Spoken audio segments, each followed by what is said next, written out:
it's higher. Okay, hello everyone. So in today's video, I'll be measuring inflation from 1973 to the present day, which is August 2nd of 2022. So a price of gold in 1973 was $106.48 per ounce. Put that in there.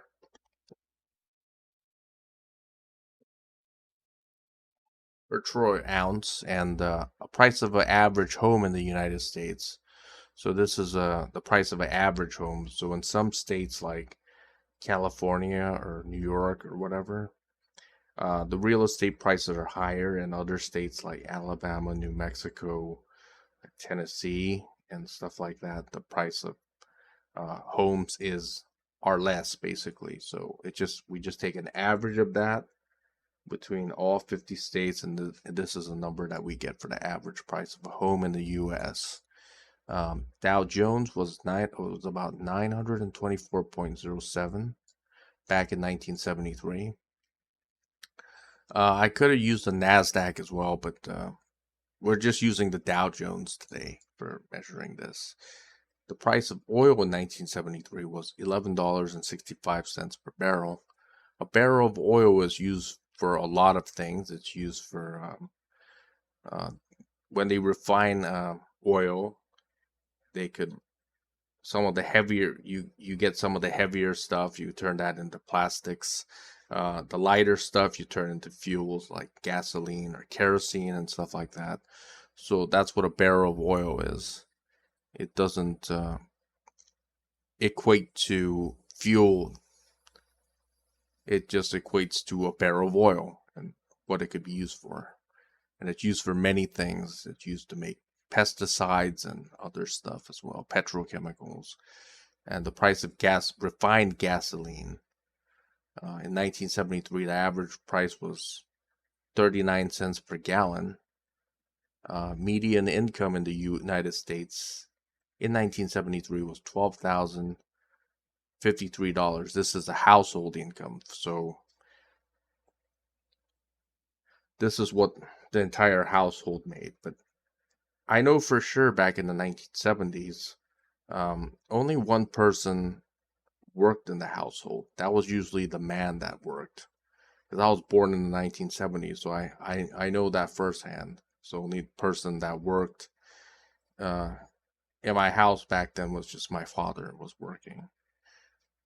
And that's how it was back in the 70s. And now this is the price of today, August 2nd of 2022. A troy ounce of gold is $1,786.30 as of today.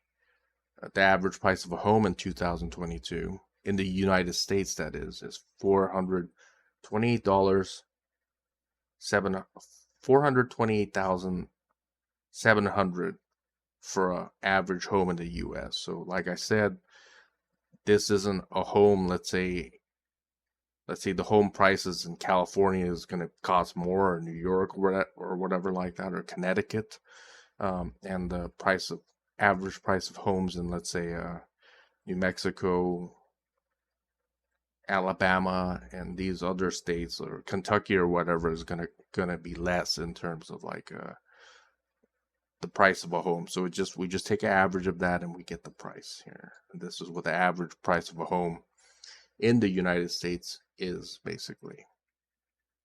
Dow Jones today, as of right now, is 32,731.53. Price of a barrel of oil is $95.45 per barrel. Price of refined gasoline in 2022 is $4.61 per gallon. Median household income in the U.S. is $76,563. So I'll explain to you what median is. It's not an average. It's just a number that's in the middle. So if you have from 1 to 7, what's a median number? It'd be 4. That's what it is. The average is when we sum up everything, like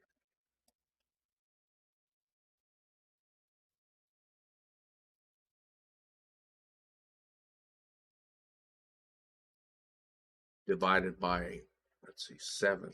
That would be the average number. But the median is 4 basically. So it's quite different.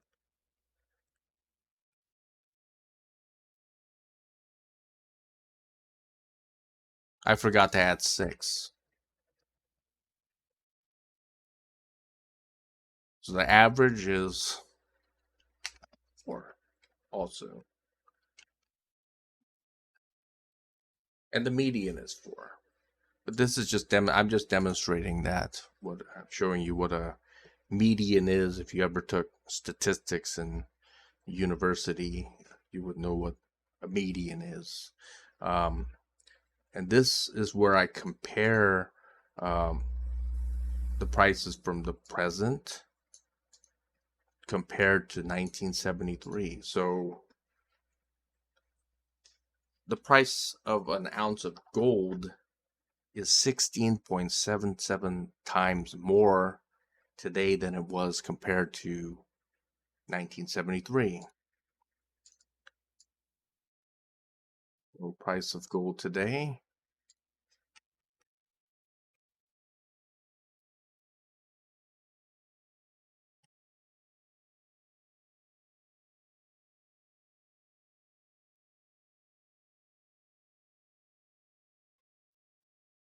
16.77 times. That's how I derived the number.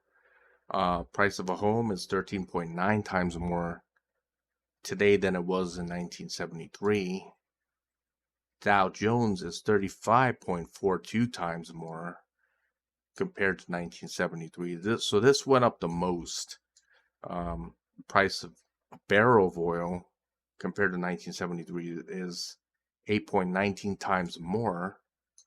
The price of gasoline or refined gasoline is 11.82 times more today than it was compared to 1973. Wages have gone up about 6.53 times more compared to 1973, the median wages. So as you can see, the wages have not kept up with inflation. So even in relation to a barrel of oil, it's less compared to the price of gasoline. It hasn't kept up either. To if we compare this to the price of housing, it hasn't kept up. See,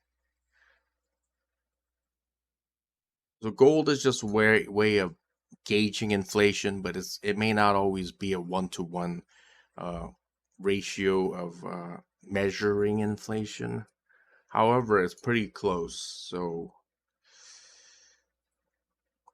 you have to keep into account that the U.S. went off the gold standard in 1971. Let me see the exact date of when the U.S. went off the gold standard.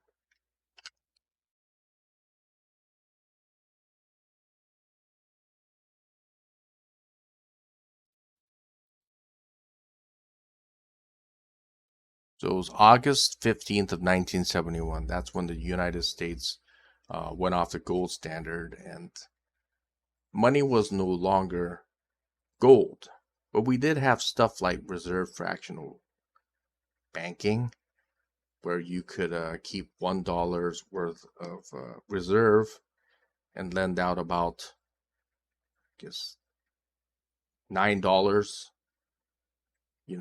So if you want to, if a bank had $1, you could lend out $9 in loans. So that's reserve fractional banking. But if you had, since we had a gold standard, you couldn't do this in an unlimited amount. It would all be, since money was backed by gold, it was anchored to something. Today, it's just, our money is just anchored to the gross domestic product. So the more we produce, the more value our money has. So it has to do with supply and demand, basically. If we produce let's say 2 units of an item compared to producing 200 units of an item, then obviously the cost will go down if you produce more, if you produce 200 versus producing 2, right? Because that's just supply and demand. So let me get back on topic. So basically, yes, wages have not kept up with inflation, as you could clearly see, and this is the reason why we have more debt. More people are indebted and they can't save money. And this is why people are working 2 to 3 jobs to survive, or more people are trying to get into university so they could find better paying jobs or careers. So basically, yes, it does show that we had a lot of inflation in the past 49 years. That's what it shows.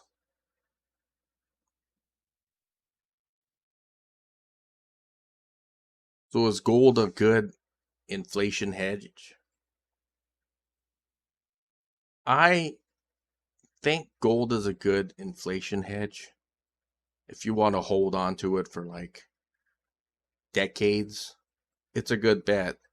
Um, it's a lot better than trying to bury fiat currency or put it in a safe somewhere, or put it under your mattress or whatever, or put it or hide it somewhere. Definitely currency isn't going to keep its value because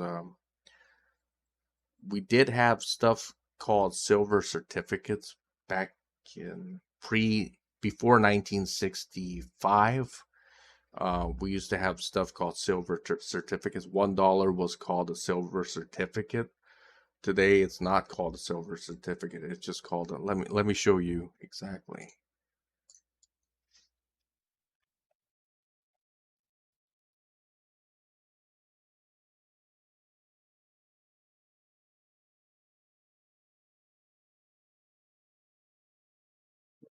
In 1962. Let's see.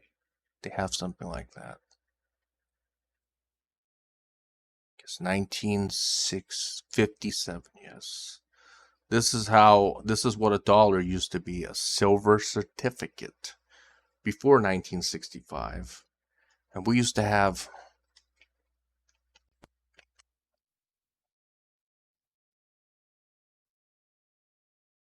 US dollar gold certificate as well, 1928. This was called, see, it's gold. It's backed by gold. I think gold was so if you went to the bank and if you gave this to your local bank branch and you said you wanted coins for this, they would have to give you $100 of gold coins for it, or you could take silver coins as well. A $10 gold certificate. So gold was about, I don't know, $20 an ounce back in 1928. So if you went to your local bank branch to get it in a coin, then you would get about, let's see, a half an ounce of gold. That's how it works.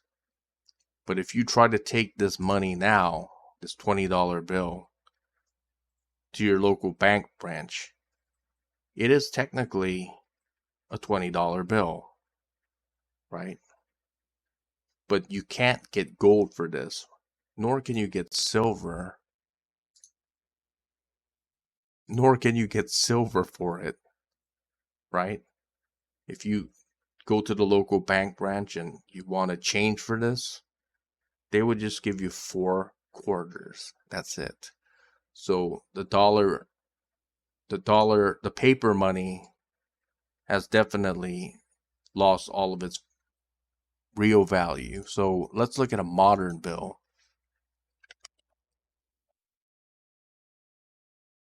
Look at a 1985 US dollar.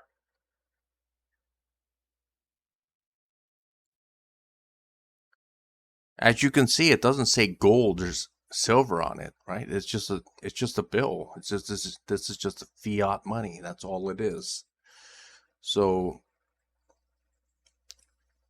that's how our monetary system is set up. I mean, it's not back. I mean, everything is just backed up by production. So if the GDP is very high, then you would see the price of goods go down.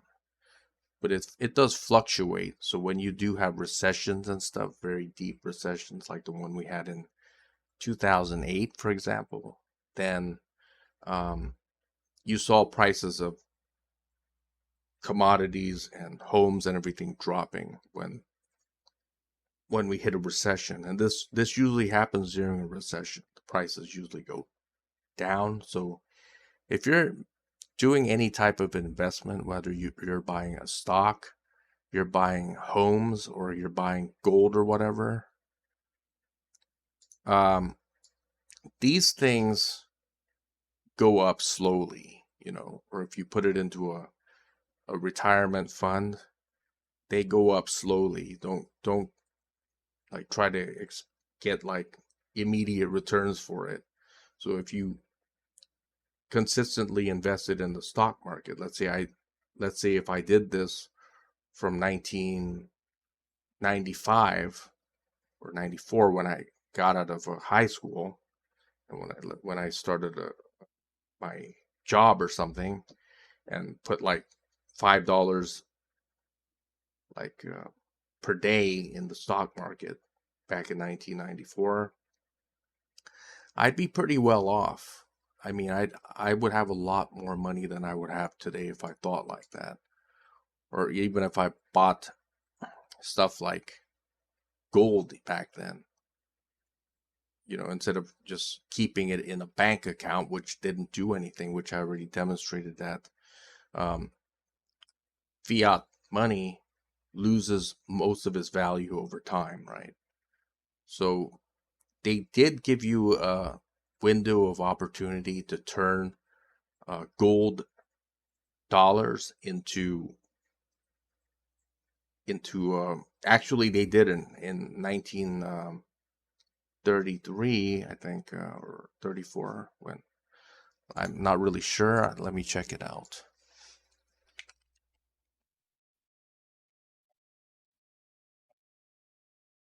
In 1933, gold was banned.